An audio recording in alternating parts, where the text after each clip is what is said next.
I've always enjoyed watching the Olympics on TV. Gone are the days of the Harvest Gold couch and the black and white Zenith TV. Now we can watch competitions by streaming on our TV, online, or on our computer. I particularly enjoy it when the camera scans the crowd. Parents, spouses, friends, former athletes, Snoop Dogg, and other celebrities are in the audience cheering on the Olympians. When Leon Marchand swam his way to a fourth gold medal on Friday, the crowd went wild. For several minutes, they cheered and roared and clapped, including the president of France. And I heard a quote that summed it all up. "No journey is taken alone." Okay, it's the tagline for a Toyota commercial. But like it or not, the Olympics is a business.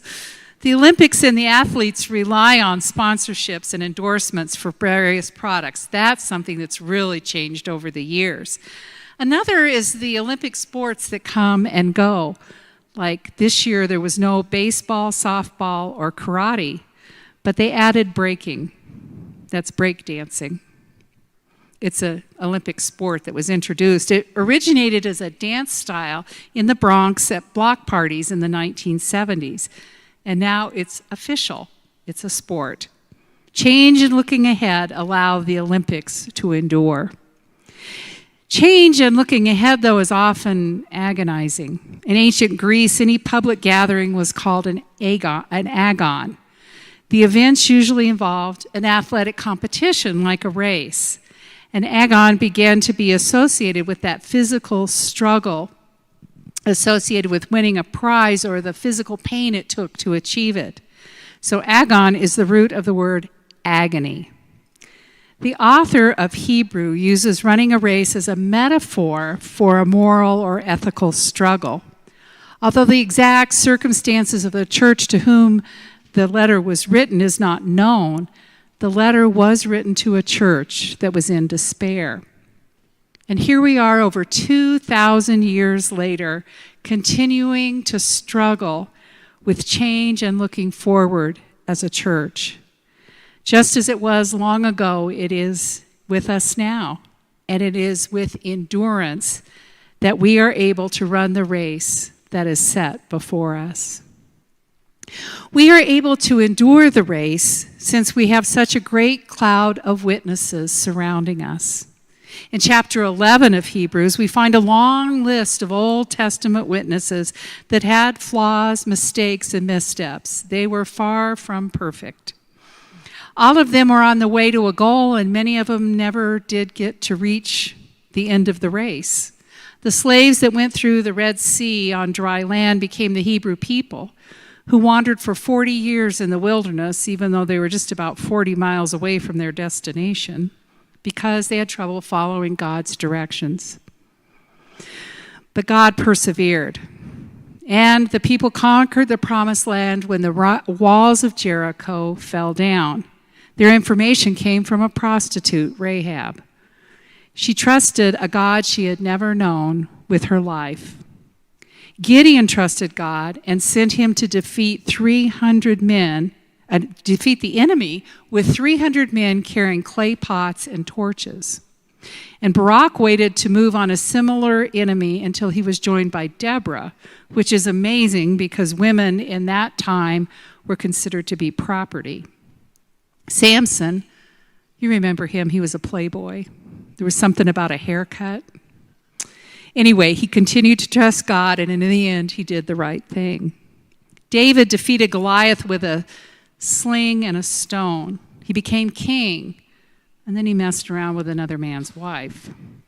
Despite all this dysfunction, fear, and bad decision-making, God worked through each of these witnesses to preserve his people. Like the Toyota advertisement reminds us, no journey is taken alone. So how do we run the race that is set before us? With endurance. Endurance that is given to us by God through Jesus Christ. Endurance allows us to remove what is on us, rely on what is in us, and realize who is before us. Endurance through Christ means that we can remove what is on us, throw off any extra baggage, and get rid of the sin that trips us up. When watching the track and field competition at the Olympics or any kind of race, have you noticed that the people that are highlighted are the ones that are out front? They never highlight the people at the end of the race, do they? What about those at the back of the race? Well, that's a place in a race or a walk that I know well. In the back are those who are totally worn out, their feet hurt, and they question if they can make it to the finish line. Now, I don't think this happens in the Olympics, but in some races, I think folks in the back are bored. They never wanted to be there at all. Some are slowed down by all this baggage that they are carrying because they blame someone else because they got a late start or they didn't have the right equipment. At the back of the race, though, are those who are comfortable. They don't want to put forth too much effort. They want to try harder than is necessary. For years, I convinced myself I could not achieve anything physical, like walking a 5K. It wasn't that I was in the back, comfortable, not trying. It wasn't even there at all. I was a student pastor in Torrington, Wyoming, and I worked with a group of grade school kids, and we did mission work and fun stuff. One of our outings was a walk for multiple sclerosis. I was terrified. What if I couldn't finish that walk?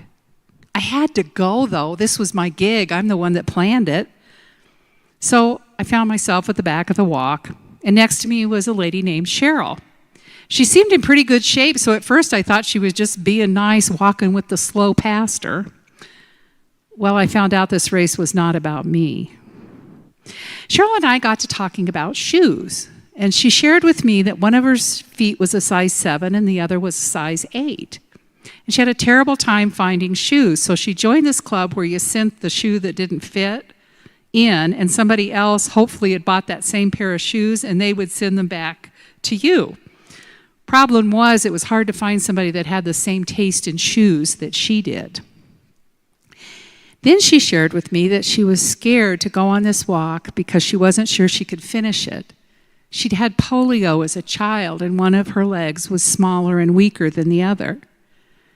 I told her about my fear of not being able to finish the walk. And suddenly the shame and doubt that we both felt was lifted.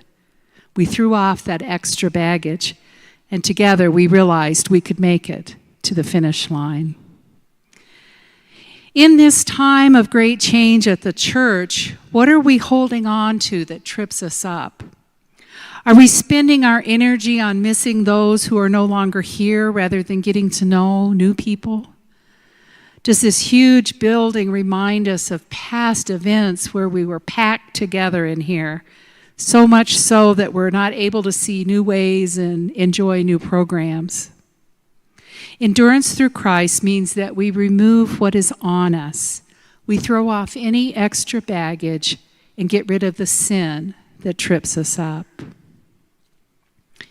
Endurance through Christ allows us to rely on what is within us, because endurance requires patience. Now, sometimes patience is being able to listen to a minutely detailed, very boring description that another person is telling you, and you know you listen just because they need to be heard. Sometimes patience is having faith, as defined by the author of Hebrews, as the assurance of things hoped for, the conviction of things not seen. Life is more like a grueling 1,500-meter swim than it is a couple laps around the pool. Endurance is developed with practice. In the summer of 2012, Katie Ledecky was 15 years old, and she won the 800-meter freestyle at the London Olympics. Now she has tied for the most gold medals won by any woman at the Olympics. She holds over 20 time records in swimming, and she's older and faster than she was at the Tokyo Olympics. She swims 6 hours every day. That's 10,000 meters every day. She enjoys it.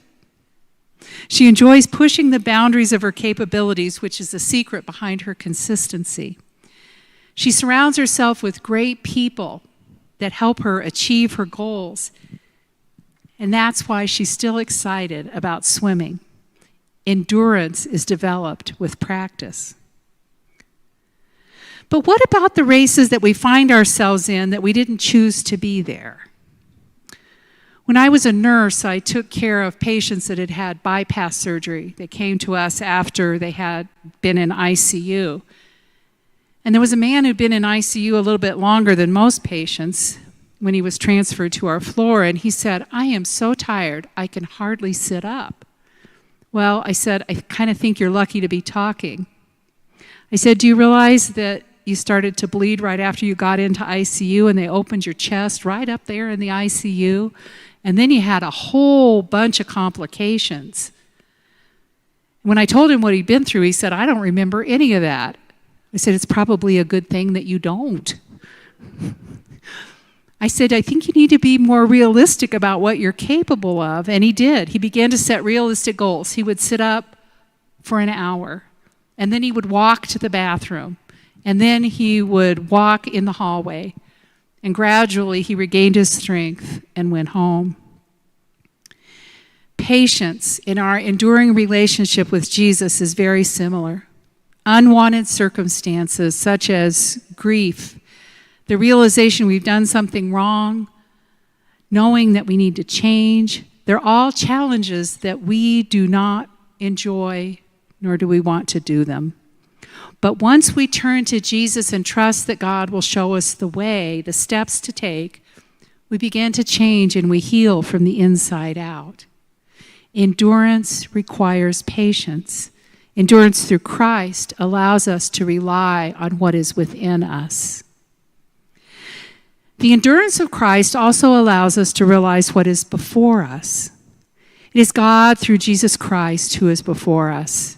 When we fix our eyes on Jesus, we find the one who endured the cross, ignored the shame, and received the joy of sitting at the right side of God's throne. Remember, Hebrews was written to a church that was struggling, and the idea of building endurance is one response of suffering in the scriptures. And Jesus encourages us not to give up. Did you know that Simone Biles is a goat? She wears a diamond-encrusted necklace of a goat, which means the greatest of all time. At age 6, she saw a gymnast do a routine, and she thought to herself, well, I could do that. Of course, she needed coaches along the way to show her how to do the complicated flips that she's so well known for. And at the Tokyo Olympics, she got the twisties, which is a disorientation that gymnasts get, and it can cause serious accidents. So she withdrew from the competition. She was open about her need to care for herself mentally, and she had also endured abuse by coaches and others associated with gymnastics. There was speculation and doubt that she would ever return to the Olympics. I was watching her on the balance beam the other night, and the commentator noted the strength it takes to right oneself balance on a beam that is 4 inches wide and a couple of feet off the ground. It'd be like if we walked across the communion rail. Not that I'm encouraging anyone to do that. Well, maybe a couple of the kids could do it, but anyway. The commentator said that she has to keep her eyes fixed on the end of the beam to maintain her balance. And that's what all gymnasts do. So she'll lose her balance if she doesn't keep her eyes fixed. Well, fixing our eyes on Jesus is how we keep our balance, how we endure when we find ourselves out of balance. When we look to Jesus, the pioneer and perfecter of our faith, then we let Christ flow through us in all that we say and do. And we realize it is Jesus before us. When I served the church as senior pastor in Casper, Wyoming, one of the first things that I noticed was we had a whole lot of property. The church owned 3/4 of a city block, and there was hundreds of thousands of dollars in deferred maintenance. There was a lot of division within the congregation whether to keep or sell the buildings and how to go about the maintenance. It was an overwhelming problem. And then came another overwhelming problem, COVID. After we emerged from the pandemic, the issue of having too much property had become clear. We sold everything but the church building and the church office, and that was a multi-year process. We turned a corner when we sold the building where we had youth group and did mission work. We filled 3 of the largest dumpsters that you can rent, and we realized we were holding on to the glory of a huge youth group. We were holding on to this idea that we could continue to serve 200 people a week, meals, 200 a week, with a dwindling congregation. When we looked ahead to Jesus, we saw that we needed to change. We had to let go of some baggage, and we had to care for what we did have. We realized who was before us. How do we run the race that is laid before us? Well, we realize that we're surrounded by a great cloud of witnesses, both ancient and ones here and now. We are being cheered on to run this race. We are able to run the race with endurance because of God through Jesus Christ. And endurance allows us to remove what is on us, rely on what is within us, and realize who is before us. Amen. Amen.